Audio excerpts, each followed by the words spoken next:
大家好，歡迎收睇我嘅頻道。好耐冇更新啦，但唔係因為我懶，而係因為我太勤力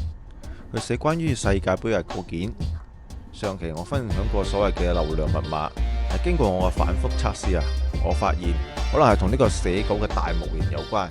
因為我之前呢係 Auto 模型嘅，最具體用咗邊一款模型，對於我嚟講呢係唔清楚嘅喎，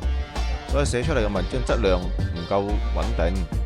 然後最近我開始對嗰啲現有嘅模型啊進行呢個排列組合測試，發現某啲組合效果呢係 OK 嘅，有啲呢就好撲街啦。而家先開始測試，而且世界盃又快結束啦，我就唔敢太快落定論，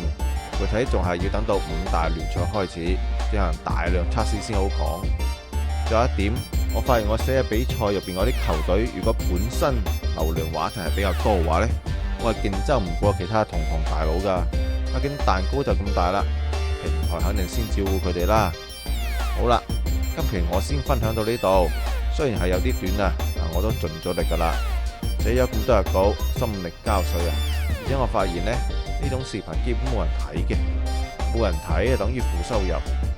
大家就有怪莫怪啦。如果你中意我嘅視頻，歡迎1鍵3連點個 like 啊！你嘅支持係我更新最大嘅動力。